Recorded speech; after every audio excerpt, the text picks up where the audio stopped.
देखिए, इस वीडियो में मैं आपको बतलाऊंगा prohibition on acceptance of deposit from public, जो कि सेक्शन नंबर 73 में बतलाई गई हुई है।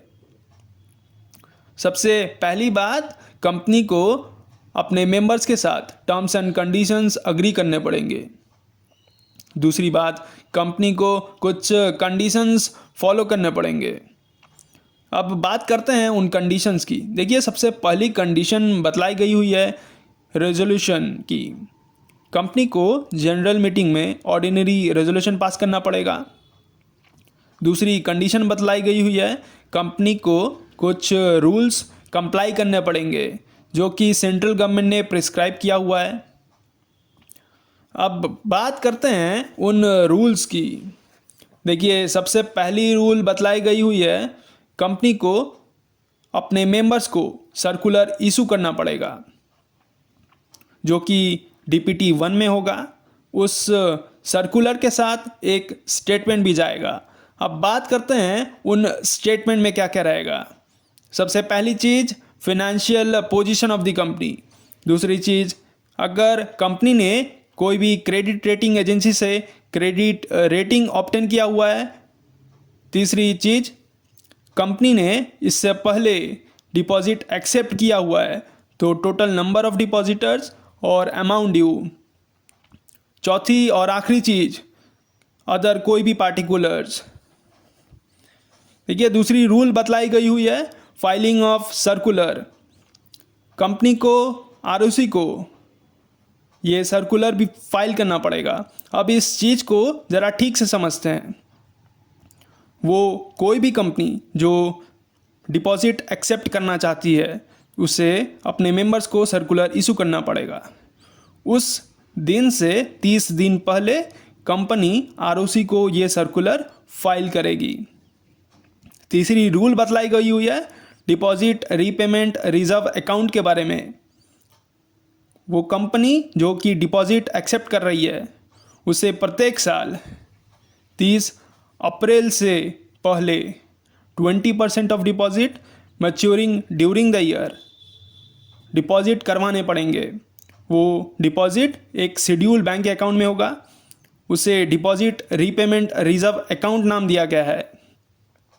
अब ये भी नोट करने वाली बात है कि कंपनी को ये डिपॉजिट रीपेमेंट रिजर्व अकाउंट किसी अन्य पर्पस के लिए यूज़ नहीं होना चाहिए सिवाय रीपेमेंट ऑफ डिपॉजिट के। चौथी रूल बतलाई गई हुई है सर्टिफिकेशन ऑफ नो डिफ़ॉल्ट। वो कंपनी जो अपने मेंबर्स से डिपॉजिट एक्सेप्ट कर रही है, उससे सर्टिफिकेशन ऑफ नो डिफ़ॉल्ट देना पड़ेगा। यानी कि वो कोई भी कंपनी जो डिपॉजिट एक्सेप्ट कर रही है, उसे ये बतलाना पड़ेगा कि वो इससे पहले किसी भी डिपॉजिट या उससे जुड़े हुए इंटरेस्ट से डिफ़ॉल्टेड नहीं है। अगर डिफ़ॉल्ट है तो उस इवेंट को 5 साल हो चुके हैं और वो डिफ़ॉल्ट अभी गुड है। पांचवी और आखिरी रूल बतलाई गई हुई है security with respect to deposits. यानी कंपनी को अपने एसेट को सिक्योर्ड करवाना पड़ेगा। अब इस बात को ज़रा ठीक से समझते हैं। वो कोई भी कंपनी जो डिपॉजिट एक्सेप्ट कर रही है, उसे अपना एसेट चार्ज करवाना पड़ेगा, यानी कि प्लेज करवाना पड़ेगा। अब मान लेते हैं कंपनी अपने डिपॉजिट को सिक्योर करने में असमर्थ है, तो कंपनी इस डिपॉजिट को अनसिक्योर्ड बतलाएगी और ये चीज़ कंपनी डॉक्यूमेंट्स और वो सभी एडवर्टीजमेंट जो डिपॉजिट से रिलेटेड है मेंशन करेगी। अब बात करते हैं रीपेमेंट ऑफ डिपॉजिट के बारे में। Company as per agreement repayment of deposit करेगी। मान लेते हैं कंपनी किसी भी तरीके से एज पर अग्रीमेंट या फिर टाइमिंग के अकॉर्डिंग डिपॉजिट रीपेमेंट करने में असमर्थ है, तो एक्शन क्या क्या होगा ज़रा देख लेते हैं। वो कोई भी डिपॉजिटर कंसर्न्ड ट्राइब्यूनल को एप्लीकेशन कर सकती है इससे जुड़े हुए। वो एप्लीकेशन NCLT 11 में जाएगी।